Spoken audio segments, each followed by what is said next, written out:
Okay, आज अपने start करेंगे एनाटॉमी। फर्स्ट ऑफ ऑल इसका अगर तुम एक आइडिया लेना चाहो तो इसमें से मेनली जो क्वेश्चंस आते हैं, अगर अपने अभी अपर लिम्ब शुरू कर रहे हैं सबसे पहले, ठीक है। अपर लिम्ब में मेनली जो क्वेश्चन आते हैं वो इसके एक तो नर्व वाले पार्ट से आते हैं, कि जैसे median nerve, radial nerve, ulnar nerve, तुमने ये सब सुनी होगी। इनके क्लिनिकल कौन कौन से टेस्ट हैं, कौन कौन से सिंड्रोम होते हैं कौन सी नर्व इंजरी की वजह से, ठीक है। सेकेंड जो क्वेश्चन आते हैं वो आर्टेरियल सप्लाई रिलेटेड आते हैं, जैसे एक्सिलरी आर्टरी की कौन सी ब्रांचेस हैं, इसकी ब्रेकियल आर्टरी की कौन सी ब्रांचेस हैं, वो किस तरीके से कहाँ से डेवलप हुई हैं, कहाँ से क्या। और कुछ रीजनल एनाटॉमी के क्वेश्चन आते हैं। रीजनल एनाटॉमी मतलब क्या, कि लाइक जैसे क्यूबिटल फोसा हो गया, कि क्यूबिटल फोसा में कौन सी स्ट्रक्चर कहाँ पे है। शोल्डर रीजन में अगर अपने देखें कि कौन सी मसल कहाँ पे है, इस पे ह्यूमरस पे, या फिर जो डिफरेंट टाइप के ट्राइंगल्स पड़ते हैं अपने एक्सिला में, उससे कुछ क्वेश्चन आते हैं। एनाटॉमिकल स्नफ बॉक्स, अगर तुमने सुना हो कि एनाटॉमिकल स्नफ बॉक्स की क्या बाउंड्रीज हैं, क्या उसमें कंटेंट रहता है, ठीक है। इस तरीके से अपने को अपर लिम्ब को पढ़ना है।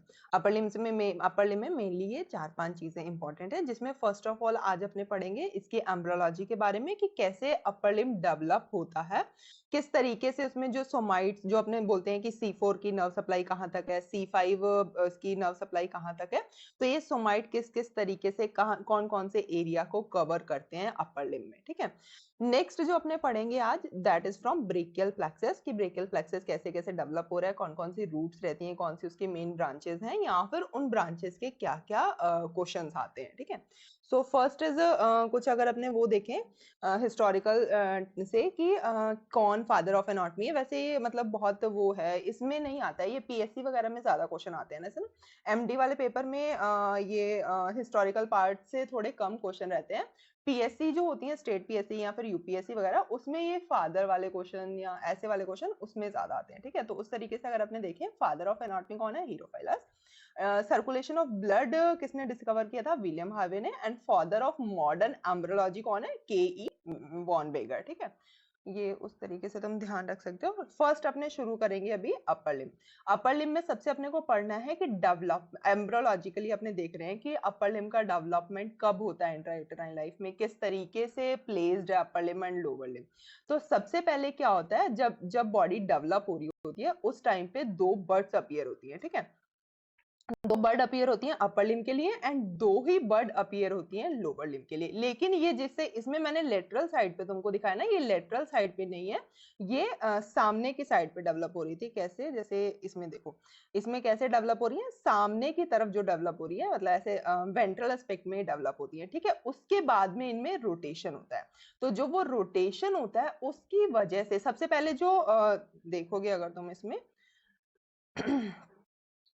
डायग्राम में, कि जो भी upper limb and lower limb की जो बर्ड अपीयर हुई, इसमें जो ये रेड रेड मैंने लगाया ना, red dot is for thumb area, कि अपर लिम्ब का थंब कहाँ पे है एंड लोअर लिम्ब का थंब कहाँ पे है।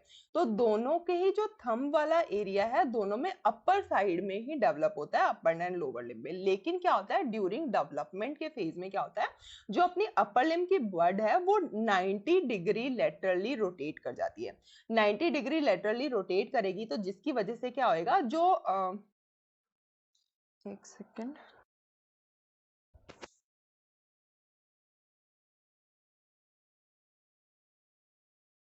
मेरा वीडियो आ रहा है। Okay. तो स्टार्टिंग में जब डेवलप होते हैं तो ऐसे इस तरीके से डेवलप हुआ है, ठीक है। जब अपर लिम्ब का डेवलपमेंट हो रहा है तो जो ये हैंड है ना, इस तरीके से 90 डिग्री लेटरली रोटेट कर जाता है, जिसकी वजह से ये थंब क्या हुआ, पहले ऊपर की साइड था, ये लेटरल साइड में प्लेस हो गया।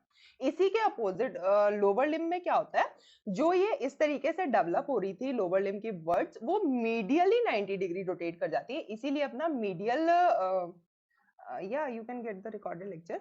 जो लोअर लिम्ब है, लोअर लिम्ब का जो रोटेशन है वो मीडियली 90 डिग्री हो जाता है, जिसकी वजह से अपने क्या देखते हैं, लोअर लिम्ब का जो थंब है अपना मीडियल साइड में रहता है, एंड अपर लिम्ब का क्योंकि लेटरल रोटेशन हुआ है, इसीलिए अपर लिम्ब का जो थंब है वो कौन सी साइड रहता है, लेटरल साइड ऑफ हैंड में रहता है, ठीक है। इसी को तुम ये दूसरे डायग्राम में भी देख सकते हो। पहले सीधे डेवलप हो रहे थे, फिर जो थंब का जो रोटेशन हुआ अपर लिम्ब का, ये लेटरली 90 डिग्री हुआ, एंड इसका लोअर लिम्ब का रोटेशन जो हुआ वो मीडियली 90 डिग्री हुआ, जिसकी वजह से पहले इसमें जो थंब था लेटरल साइड पे दिख रहा है ना अपने को, लेकिन ये मीडियली रोटेट होने की वजह से ये थंब आ गए मीडियल साइड पे। इसकी वजह से एक और भी डिफरेंस हुआ क्या, कि जब ये पहले lower limb and upper limb की बड अपीयर हो रही थी, तो इसमें जो फ्लेक्सर थे वो अंदर वाली साइड डेवलप हो रहे थे एंड एक्सटेंसर ये बाहर वाली साइड डेवलप हो रहे थे, ठीक है। जब ये रोटेशन होता है, उस रोटेशन की वजह से क्या हुआ, अपने हैंड में जो फ्लेक्सर है वो कौन सी साइड पे आ गए, एंटीरियर साइड में आ गए, एंड जो एक्सटेंसर मसल्स हैं वो सारी कौन सी साइड में चली गई, पोस्टीरियर साइड में चली गई। इसी के अपोजिट, क्योंकि इन दोनों का रोटेशन अपोजिट हुआ है, उसका लेटरली एंड इसका मीडियली रोटेशन हुआ है लोअर लिम्ब का, इसी वजह से क्या होता है, अपने लोअर लिम्ब में जो फ्लेक्सर है वो सारे के सारे कहां पे चले गए, posterior compartment of lower limb में, एंड जितने भी एक्सटेंसर मसल्स थी वो कहां पे आ गई, सारी की सारी anterior part of lower limb में, ठीक है, anterior compartments of lower limb में। इसी रोटेशन की वजह से फ्लेक्सर एंड एक्सटेंसर जो अपोजिट प्लेस्ड होते हैं अपर एंड लोअर लिम्ब में, इसी रोटेशन की वजह से इनका अपोजिट प्लेसमेंट है, ठीक है। अब ये कब बड अपीयर होती है, तो अपर लिम्ब का जो बड अपीयर होता है वो end of 4th week of intrauterine life में अपीयर हो जाता है, एंड लोअर लिम्ब का जो बड है वो beginning of 5th week of intrauterine life में अपीयर हो जाता है, ठीक है। अपर लिम्ब ने लेटरली रोटेट किया, लोअर लिम्ब ने मीडियली रोटेट किया। नेक्स्ट क्या हुआ, इस रोटेशन, ये मैंने ऑलरेडी बता दिया, इस रोटेशन की वजह से क्या हुआ, ऑल फ्लेक्सर जो अपने अपर लिम्ब की एंटीरियर साइड में एंड एक्सटेंसर जो है वो पोस्टीरियर साइड में, ये मसल्स की बात हो रही है ना, कि जो मसल्स फ्लेक्शन करवा रही हैं, एक्सटेंशन करवा रही हैं, एंड लोअर लिम्ब में इसके अपोजिट अपने क्या बोलते हैं, पीछे की साइड पोस्टीरियर साइड में सारी फ्लेक्सर्स होती हैं एंड एंटीरियर साइड में सारी एक्सटेंसर मसल होती हैं। नेक्स्ट अब अपने देखेंगे कि इसकी अपर, अब सिर्फ अपने अपर लिम्ब पढ़ेंगे, यहां तक अपने अपर एंड लोअर लिम्ब दोनों का डेवलप वो पढ़ा कि कैसे एम्ब्रियोलॉजिकली उसकी बर्ड डेवलप हुई। अपर लिम्ब में जो मेनली नर्व सप्लाई होती है वो कौन कौन से सोमाइट्स की होती है, कौन कौन सी उसको नर्व रूट की सप्लाई रहती है, C5 से T1 की मेनली सप्लाई रहती है, लेकिन कभी कभी कुछ फाइबर जो है वो,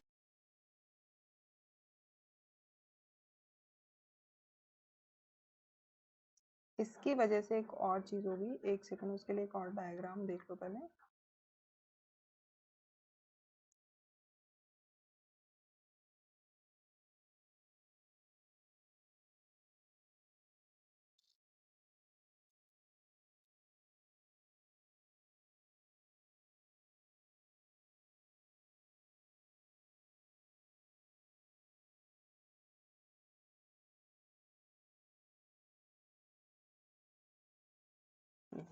ये जब जैसे जैसे डेवलपमेंट हो रहा है, जैसे कि मैंने बताया कौन कौन सी नर्व रूट है इसमें, C5 से लेके T1 रहती है मेनली, लेकिन कभी कभी C4 के भी नर्व फाइबर्स रह सकते हैं, या फिर T2 रूट के भी नर्व फाइबर्स रह सकते हैं। जब ये इसका बड अपीयर होती है अपर लिम्ब की, तो उसमें किस तरीके से ये नर्व्स प्लेस होती हैं, ये हैंड में इसमें दिखाया गया है, ठीक है। जो अपने हैंड की लेटरल साइड है उसमें मेनली अपर जो शोल्डर रीजन है, शोल्डर रीजन को मेनली कौन सी नर्व रूट की सप्लाई रहती है, C4 and C5 nerve root की। फिर जैसे जैसे अपने नीचे आते जाएंगे, जो लेटरल एस्पेक्ट है अपने हाथ का, ये अपने बाद में देखेंगे कि इससे कौन कौन सी नर्व डेराइव हो रही है, जो कि ब्रेकियल प्लेक्सस में देखेंगे, ठीक है। ये सिर्फ एक जनरल आइडिया है कि कौन कौन सी नर्व कौन सी साइड पे प्लेस्ड रहती है, कौन से सोमाइट्स की सप्लाई हैंड में रहती है, अपर लिम्ब में रहती है, ठीक है। C5 का लेटरल साइड में रहता है, C6 मेनली थंब एरिया को सप्लाई करता है, C7 जो अपनी 3 फिंगर्स हैं, कौन कौन सी, index finger, middle finger and ring finger को सप्लाई करता है। लिटिल फिंगर को मेनली C8 एंड T1 की सप्लाई रहती है, जो कि आगे जाके अल्नर नर्व के थ्रू रहेगी, एंड जो ये मीडियन एस्पेक्ट है ऑफ आर्म है, इसको भी T1 की सप्लाई रहती है, ठीक है। यहाँ पे मैंने एक शो की है एक्सियल लाइन। एक्सियल लाइन क्या है, जो इसके हैंड के राइट एंड लेफ्ट हाफ को डिवाइड कर रही है, दैट इज एक्सियल लाइन। तो ये एक्सियल लाइन अपने एंटीरियर साइड में भी रहेगी एंड पोस्टीरियर साइड में भी रहेगी, ठीक है। एंटीरियर साइड वाली को एंटीरियर एक्सिलरी लाइन बोला जाता है, पोस्टीरियर साइड वाली को पोस्टीरियर एक्सिलरी लाइन बोला जाता है। तो जो भी इस एक्सियल लाइन से राइट साइड में है, जो भी इस एक्सियल लाइन से लेटरल साइड में है, इस सारे एरिया को क्या बोला जाता है, प्री एक्सियल एरिया, ठीक है। तो इसमें जो भी बोन होगी, अब इस साइड में बोन कौन सी होती है, फोरआर्म में साइड में कौन सी बोन होती है, रेडियस ना, तो रेडियस रेडियस को क्या हो जाएगी, प्री एक्सियल बोन हो जाएगी। आर्टरी कौन सी रहती है इधर वाली साइड पे, मेन आर्टरी, रेडियल आर्टरी रहती है, तो रेडियल आर्टरी अपनी क्या हो जाएगी, प्री एक्सियल आर्टरी हो जाएगी। वेन कौन सी रहती है,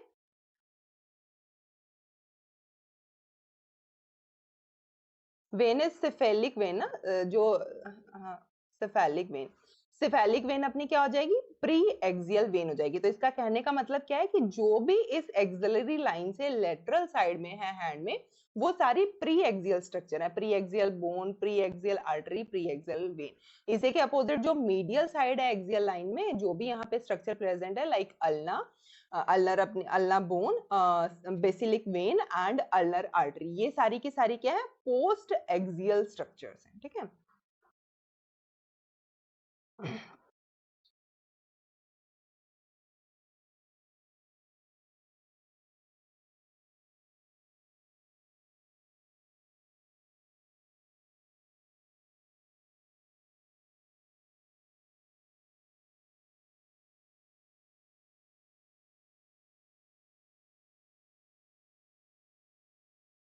तो यही चीज यहाँ पे मैंने मेंशन करी है, pre axial structures, pre axial bone, artery and when, and pre post axial bone, artery and when, ठीक है। ये डायरेक्ट कई बार ना अपने को समझ भी नहीं आता है कि क्वेश्चन में पूछ क्या रहा है, ऐसे डायरेक्ट रहता है कि प्री एक्सियल बोन कौन सी है, तो मतलब ये उसके पीछे का ये एम्ब्रोलॉजिकली क्वेश्चन पूछा जाता है कि प्री एक्सियल बोन कौन सी है ना। एक में किसी पीएससी में क्वेश्चन आया हुआ प्री एक्सियल बोन कौन सी है, तो कई स्टूडेंट्स को समझ भी नहीं आता है कि पूछना क्या जा रहा है, प्री एक्सियल बोन क्या होती है।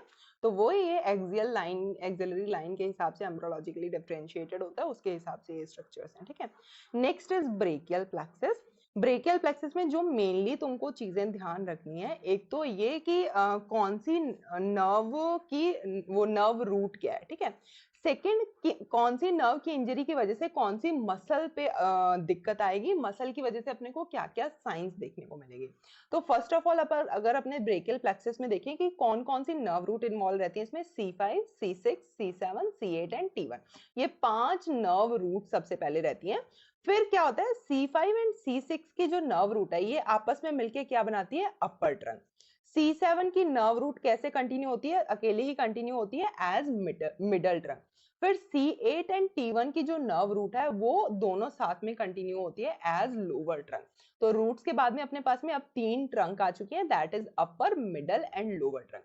अब इन तीनों ही ट्रंक से क्या निकलते हैं, अब एंटीरियर एंड पोस्टीरियर डिवीजन निकलते हैं। अपर से भी एंटीरियर पोस्टीरियर डिवीजन निकलेगा, मिडल से भी एंटीरियर एंड पोस्टीरियर डिवीजन निकलेगा, एंड लोअर ट्रंक से भी एंटीरियर एंड पोस्टीरियर डिवीजन निकलेगा, ठीक है। अब क्या होगा, इन तीनों की मतलब जो भी डिवीजन निकले अपर, मिडल एंड लोअर ट्रंक से, इनके जितने भी पोस्टीरियर डिवीजन थे, चाहे वो अपर ट्रंक का हो, चाहे वो मिडल ट्रंक का हो, चाहे वो लोअर ट्रंक का हो, तीनों के ही पोस्टीरियर डिवीजन ने मिलके क्या बना ली, पोस्टीरियर कॉर्ड, ठीक है। सिर्फ इतना अभी तक यहाँ पे समझो, फिर पोस्टीरियर कॉर्ड की जो ब्रांचेस हैं वो अपने निमोनिक से याद कर लेंगे, ठीक है। तो पोस्टीरियर कॉर्ड का डेवलपमेंट कैसे हुआ, अपर, मिडल एंड लोअर ट्रंक के तीनों के पोस्टीरियर डिवीजन से मिला के क्या बन गई, पोस्टीरियर कॉर्ड। लेटरल कॉर्ड कैसे बनी, लेटरल कॉर्ड का डेरिवेशन कैसे हुआ, अपर एंड मिडल ट्रंक के एंटीरियर डिवीजन जब आपस में मिले तब जाके बनी है लेटरल कॉर्ड। मीडियल कॉर्ड कैसे बनी है, मीडियल कॉर्ड सिंगल किससे बनी है, लोअर ट्रंक के एंटीरियर डिवीजन से बनी मीडियल कॉर्ड, ठीक है। यहां तक समझ आया, लेटरल कॉर्ड बन गई है, पोस्टीरियर कॉर्ड बन गई है, मीडियल कॉर्ड बन गई है। अब इससे अपने स्ट्रक्चर्स देखेंगे कि क्या क्या डेवलप हो रही है। और ये ना लेटरल और मीडियल भी नेम इसी तरीके से प्लेस्ड है कि अगर अपने इसमें देखें, शोल्डर में देखें, तो जो ये लेटरल कॉर्ड है, ये लेटरल साइड ऑफ इसमें शोल्डर में प्रेजेंट होगी। मीडियल कॉर्ड जो है वो मीडियल साइड, मतलब एक्सिला वाली साइड पे कौन सी कॉर्ड प्रेजेंट रहेगी, मीडियल कॉर्ड प्रेजेंट रहेगी, ठीक है, एक्सिला वाली साइड पे। एंड आउटर वाली साइड पे, अपने हैंड की आउटर सरफेस वाली साइड पे प्रेजेंट रहेगी लेटरल कॉर्ड। उसी तरीके से इसका नाम दिया गया जैसे ये एनाटॉमिकली प्लेस्ड है अपने हैंड एरिया में, ठीक है। अब इसकी ब्रांचेस अपने निमोनिक से याद कर लेंगे। ब्रांचेस सबसे पहले तो, अच्छा ये भी चीज इंपॉर्टेंट है कि कौन सी चीज कहाँ पे डेवलप हुई। तो जैसे कि अपनों ने देखा, रूट बनी सबसे पहले एंड ट्रंक्स बनी। रूट एंड ट्रंक का रूट कहाँ से निकल के आएंगे, C5 से लेके T1 तक के उसे नर्व रूट से निकल के आएंगे ना, तो वो नेक एरिया में, नेक एरिया में रूट एंड ट्रंक तक का डेवलपमेंट होता है। डिविजन्स कहाँ पे आके होते हैं, बिहाइंड द क्लेविकल, मतलब नेक एरिया से जब क्लेविकल तक पहुंची तब तक सारी की सारी जो ट्रंक्स बनी है, अपर, मिडल एंड लोअर ट्रंक, उनकी एंटीरियर एंड पोस्टीरियर डिवीजन हो गए। एक्सिला तक आते आते अब इसने क्या बना ली, कॉर्ड्स एंड ब्रांचेस बना ली। कॉर्ड में क्या, lateral cord, medial cord and posterior cord बन गई। लेटरल कॉर्ड सबसे लेटरल वाली साइड पे प्रेजेंट है, मीडियल कॉर्ड सबसे एक्सिला के अंदर वाली साइड मीडियल साइड में प्रेजेंट है, एंड पोस्टीरियर पीछे वाली साइड में प्रेजेंट है। ठीक है, अब अपने को देखनी है ब्रांचेस क्या क्या है। तो लेटरल कॉर्ड, सेकंड किसी का माइक ऑन है, माइक ऑफ रखें बस।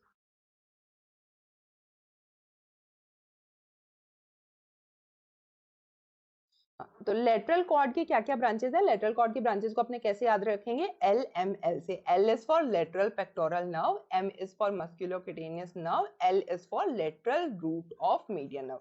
मस्कुलोक्यूटेनियस नर्व कौन कौन सी मसल को सप्लाई करती है, पता है किसी को? मस्कुलोक्यूटेनियस नर्व कौन कौन सी मसल को सप्लाई करती है,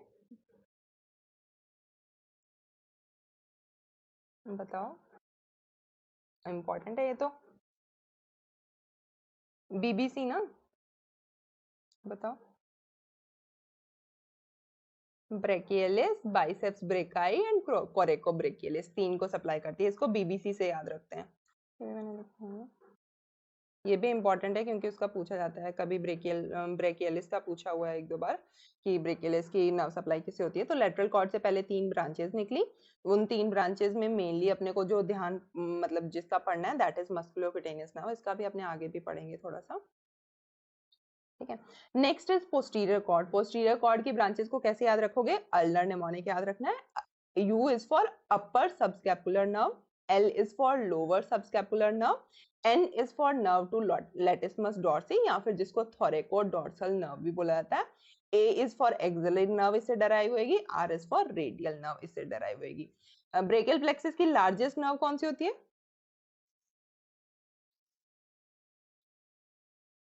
radial nerve, good. Latissimus dorsi को का दूसरा नेम पता है किसी को, लेटिसमस डॉर्सी को और कौन सी मसल बोलते हैं? Climber muscle, good. Boxer muscle किसको बोलते हैं?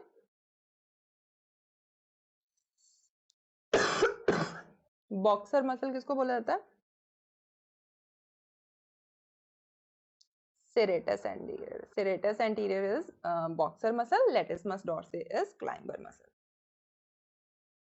नेक्स्ट इज मीडियल कॉर्ड की ब्रांचेस बची जिसको M4U से याद रखना। M is for median pectoral nerve, M is for medial root of median nerve, next M is for median cutaneous nerve of forearm, next M is for median cutaneous, हाँ largest भी radial nerve ही है, largest और thickest दोनों ही radial nerve है। M is for median cutaneous nerve of arm and last U is for ulnar nerve। ठीक है, इसमें मेनली जो तुमको ध्यान रखना है that is for ulnar nerve। ulnar nerve का medial cord से डेरिवेशन होता है, ये ध्यान रखना।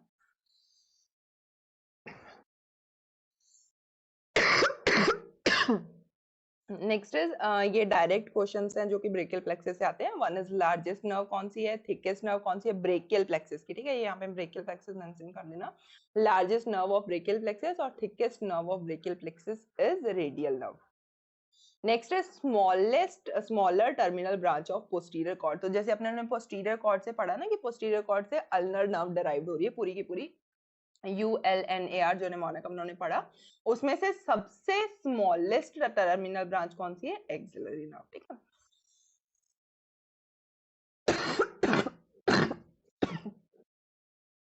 आई एम ऑडिबल ना?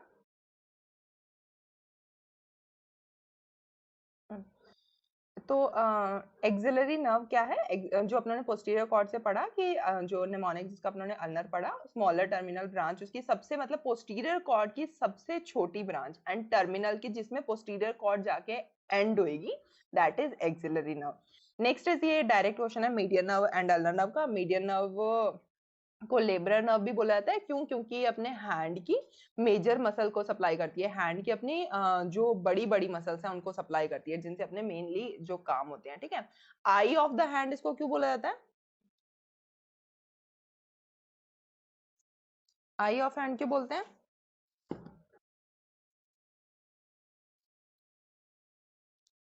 आई ऑफ हैंड बोला, क्योंकि ये फर्स्ट एंड सेकेंड लुम्ब्रिकल को सप्लाई करती है। अभी अपने आगे जाके पढ़ेंगे कि हैंड में लुम्ब्रिकल्स भी होते हैं, फर्स्ट और सेकेंड जो फिंगर में है that are first and second lumbrical. तो जैसे अपने कोई भी कपड़ा टच करते हैं या अपने कोई भी चीज फील करते हैं तो अपने पहली और दूसरी फिंगर के ऊपर ही टच करते हैं ना, पहली और दूसरी फिंगर के बीच में अपने कपड़ा रख के और उसको ऐसे फील करते हैं।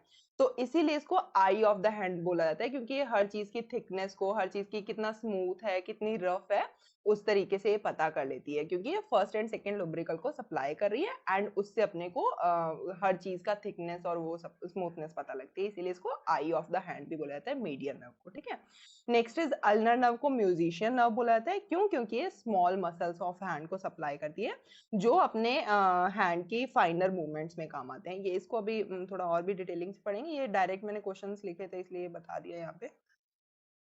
Next is nerve relation to humerus. तो जैसे ये ब्रेकियल प्लेक्सस की जो जो नर्व्स डराइव हुई, तो ये सारी की सारी अब एक्सिला और ह्यूमरस वाले एरिया में तो है ना। तो ह्यूमरस से कैसे कैसे रिलेटेड है, कौन कौन सी nerve?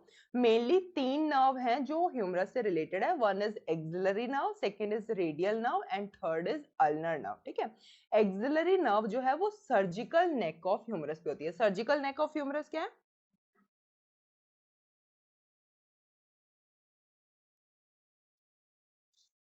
Surgical neck of humerus क्या है?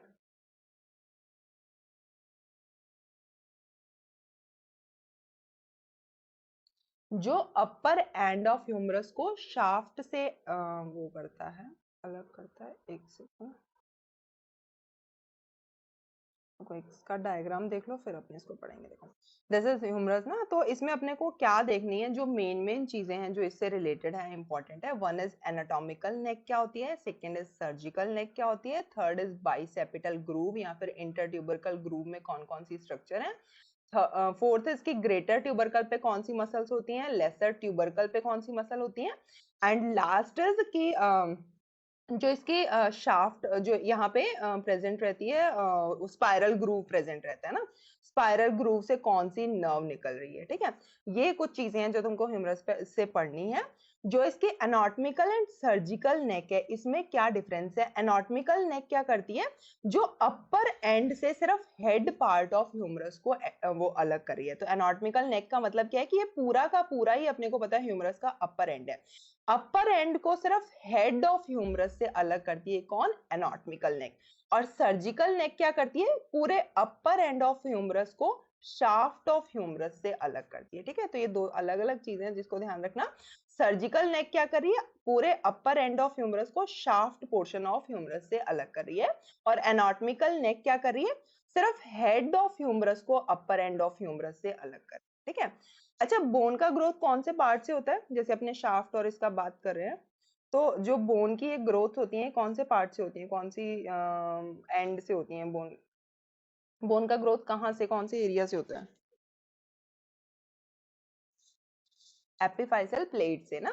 यहाँ पे एपिफाइसल जो कि एंड वाली साइड्स में ही प्रेजेंट रहती है। तो एक तो बोन की जितनी भी ग्रोथ होती है वो कभी भी शाफ्ट पोर्शन से इसकी ग्रोथ नहीं होती है, इसकी जो भी ग्रोथ होती है वो एंड पोर्शन ऑफ बोन से होगी। ठीक है, और एंड पोर्शन ऑफ बोन में यहाँ पे क्या प्रेजेंट रहती है? एपिफाइसियल प्लेट रहती है, जिससे कि बोन की ग्रोथ होती है। ठीक है, बोन ग्रो करती है।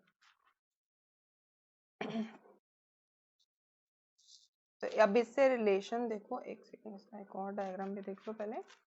तो ये नर्व का रिलेशन है, कौन कौन सी नर्व किससे ह्यूमरस से कैसे कैसे रिलेटेड है। तो one is axillary nerve. Axillary nerve कहाँ पे प्लेस्ड है? सर्जिकल नेक ऑफ ह्यूमरस पे एक्सिलरी नर्व प्रेजेंट होती है। स्पाइरल ग्रूव यहाँ पे प्रेजेंट रहता है, या रेडियल ग्रूव जिसको भी बोलते हैं, जहां से रेडियल नर्व निकल के आती है।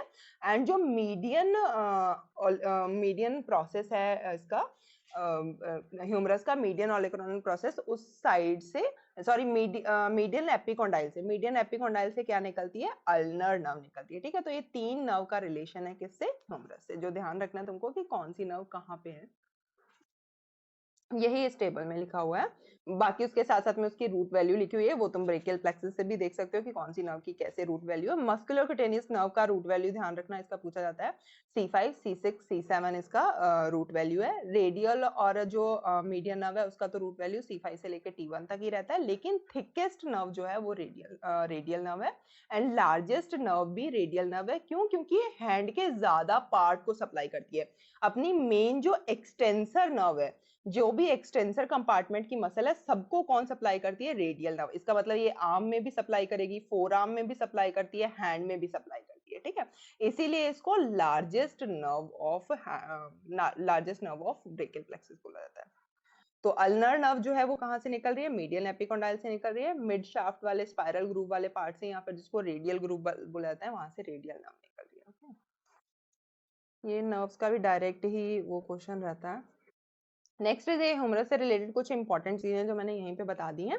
जितनी भी मैंने ये अभी बताया ना कि ये वाले पॉइंट पे क्या इंपॉर्टेंट है, ये वाले पॉइंट पे क्या इंपॉर्टेंट है, ये उसकी इंपॉर्टेंट चीजें हैं। जैसे कि अपनों ने देखा कि ह्यूमरस में एक लेसर ट्यूबरकल है, जो कौन सी साइड पे होता है अपने को पता है, anterior side of upper end पे होता है ना, एंटीरियर साइड में प्लेस्ड होता है। इस पे कौन सी मसल का अटैचमेंट है? इस पे मसल अटैच्ड होती है सब स्कैपुलरिस, जो कि स्कैपुला की मसल है, एंड ह्यूमरस के लेसर ट्यूबरकल पे आके इंसर्ट होती है। इसका ओरिजिन कहाँ पे है? स्कैपुला पे, एंड इंसर्शन इसका लेसर ट्यूबरकल ऑफ ह्यूमरस पे है।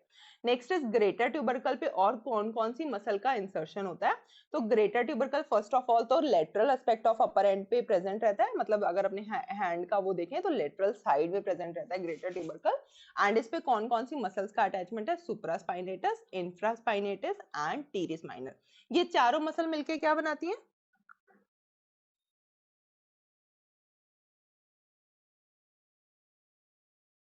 ये चारों मसल मिलके क्या बनाती हैं?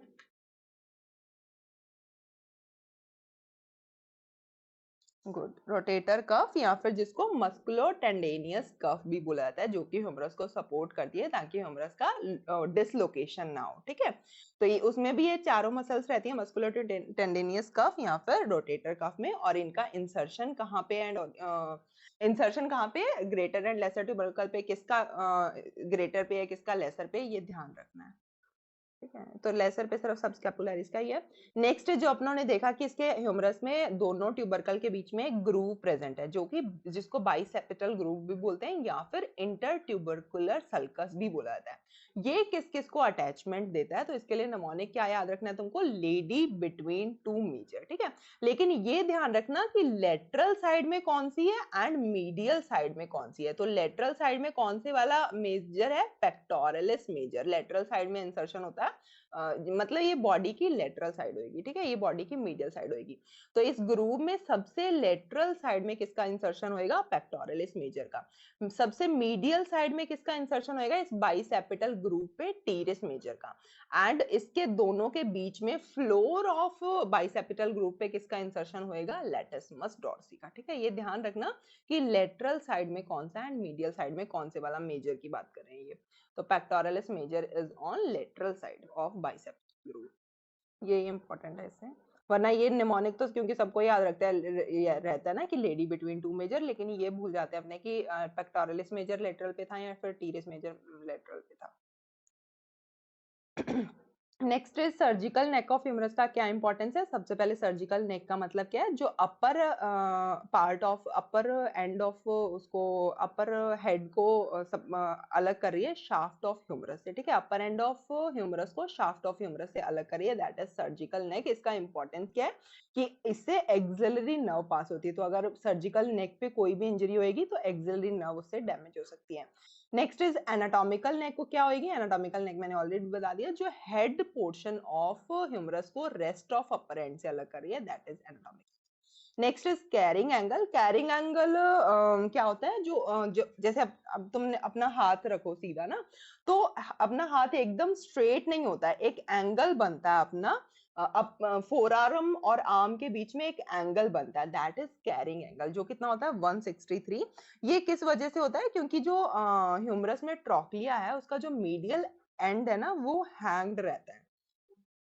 एक सेकंड, हाँ, जो ये ट्रॉक्लिया इसके पीछे वाली साइड पे जिसको ट्रॉक्लिया अपने बोलते हैं, इसका जो मीडियल साइड है ये हैंग रहता है, जिसकी वजह से अपना जो हैंड और इसके बीच में एक एंगल बनता है। दिस इज 163, ठीक है, ये वाला एंगल है ये 163 डिग्री इसको बोलते हैं। मैंडिबुलर एंगल कितना होता है? मैंडिबल बोन में भी एक एंगल होता है ना,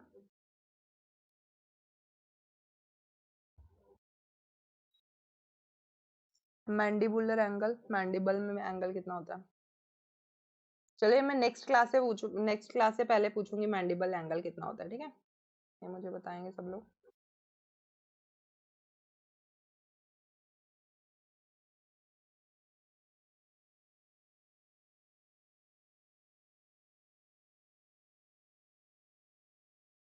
नेक्स्ट अब अपने जो ये ब्रेकियल प्लेक्सस है इसकी क्लिनिकल एनाटॉमी पढ़ेंगे कि किसकी कहाँ पे अगर इंजरी हो रही है, किस वजह से इंजरी हो रही है, तो अपने को क्या साइन एंड सिम्टम्स देखने को मिलेंगे। तो अगर C5 and C6 nerve root पे इंजरी होती है, यानी कि C5 C6 से कौन सी ट्रंक बन रही थी? अपर ट्रंक बन रही थी। तो यहाँ तो अपने बोले कि C5 C6 पे इंजरी हो रही है या फिर अपर ट्रंक की इंजरी होती है, तो इससे अपने को कौन सी पालसी देखने को मिलती है? अब्स पालसी, ठीक है। ऐसे अगर लोअर ट्रंक की इंजरी हो रही है, यानी कि C8 and T1 nerve root की इंजरी हो रही है, तो उसकी वजह से हमको कौन सी पालसी देखने को मिलती है? क्लोम्पटन पालसी। और इसी तरीके से अगर लॉन्ग थोरेसिक नर्व की एक सेकंड देखा था उसमें, लॉन्ग थोरेसिक नर्व पहले देख लो।